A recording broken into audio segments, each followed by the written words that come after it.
मैंने उसे पहली बार मंदिर में देखा था। वो सफेद साड़ी में थी, हवा में उसके बाल उड़ रहे थे और उसकी आंखों में कुछ ऐसा था जैसे मुझे बहुत पहले से जानती हो। लेकिन अजीब बात यह थी, उस मंदिर में उस दिन कोई पूजा नहीं थी और पुजारी ने कहा, बेटा यहां आज कोई पूजा नहीं है। मैंने पलट कर देखा, वो अब वहां नहीं थी, लेकिन मंदिर की दीवार पर सिंदूर से लिखा था, हम पहली बार मंदिर में मिले थे और आखिरी भी। वाराणसी के 80 घाट पर सुबह की आरती हो चुकी थी। गंगा की लहरें धूप में सोने सी चमक रही थी और मंदिर की घंटियों की आवाज अब भी हवा में गूंज रही थी। आरव शर्मा 28 साल का एक साधारण युवक, जो किताबों से ज्यादा मंदिर की घंटियों में शांति ढूंढता था, अपने बैग में एक डायरी लेकर रोज उस पुराने शिव मंदिर आता था। उसकी जिंदगी में सब कुछ स्थिर था। एक साधारण सरकारी नौकरी, माता पिता की पुरानी यादें और एक अधूरी प्रेम कहानी जो कभी पूरी नहीं हुई। लेकिन उस दिन कुछ अलग था।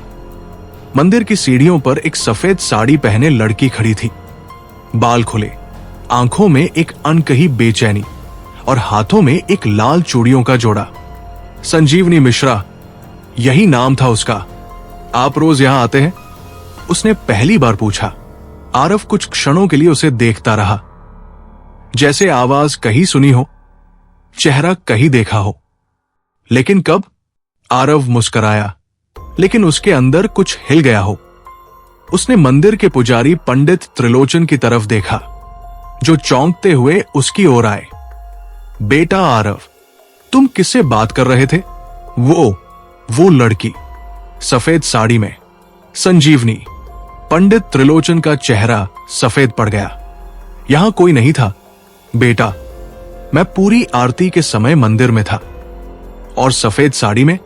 ये अशुभ होता है मंदिर में। रात को जब आरव अपने कमरे में आया तो हमेशा की तरह उसने अपनी डायरी निकाली, पर आज कुछ अलग था।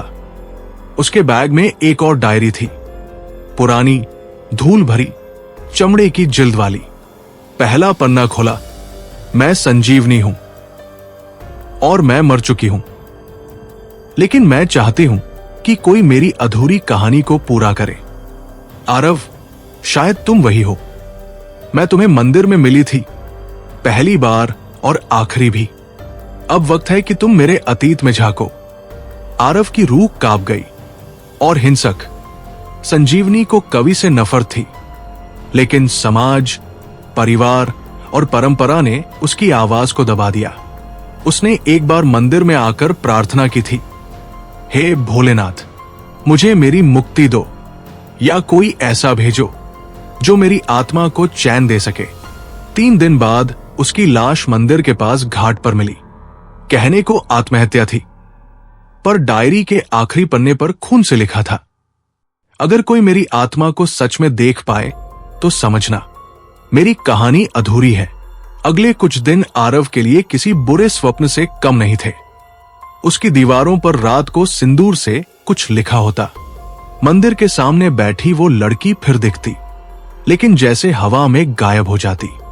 उसकी पुरानी फोटो एल्बम में संजीवनी की एक धुंधली तस्वीर थी, जैसे वो कभी उसके अतीत का हिस्सा रही हो। वो हर दिन मंदिर जाता, हर बार कुछ नया घटता।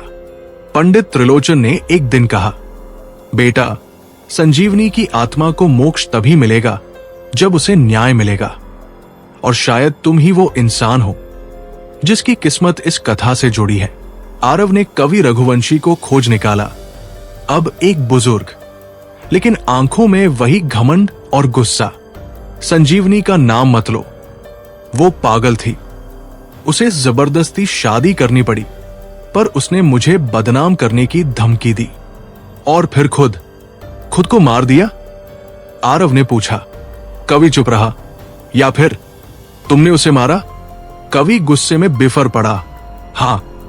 हाँ मारा उसे, क्योंकि वो मेरा नाम मिटा सकती थी, पर कोई कुछ साबित नहीं कर सकता। आरव ने उसकी बात रिकॉर्ड कर ली। रात को आरव ने वो रिकॉर्डिंग मंदिर में जाकर संजीवनी की आत्मा के सामने बजाई। सफेद धुंध में संजीवनी प्रकट हुई। उसके चेहरे पर सुकून था।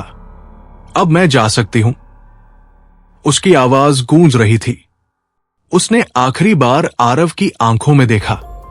तुमने मेरी आत्मा को मोक्ष दिया, लेकिन मैं अब भी कहीं तुम्हारे आसपास रहूंगी, जब तक तुम्हारा दिल धड़कता रहेगा। अगली सुबह आरव को घाट पर एक चमत्कार देखने को मिला। शिवलिंग से हल्की नीली रोशनी निकल रही थी और मंदिर की घंटियां अपने आप बजने लगी। पंडित त्रिलोचन ने कहा, यह संजीवनी की आत्मा का अंतिम प्रणाम है। कई साल बीत गए, आरव अब भी मंदिर आता है। वो अब खुद दूसरों की कहानियां सुनता है, उनकी मदद करता है, लेकिन एक बात कभी नहीं भूला। हम पहली बार मंदिर में मिले थे और आखिरी, लेकिन उस एक मुलाकात ने मेरी पूरी जिंदगी बदल दी। और जब भी वो मंदिर की सीढ़ियों पर बैठता है, कोई हल्की सी खुशबू बहती है, जैसे कोई बहुत करीब से गुजरा हो। क्या आप जानना चाहेंगे कि आरव को फिर कभी संजीवनी की आत्मा दिखी या नहीं? कमेंट करें। अगर आपको यह कहानी पसंद आई हो तो इसे लाइक करें और अपने दोस्तों के साथ शेयर करें। तो चैनल को सब्सक्राइब करें और बेल आइकन दबाएं ताकि आपको अगली कहानी का नोटिफिकेशन सबसे पहले मिले। पार्ट 2 मिस मत करना।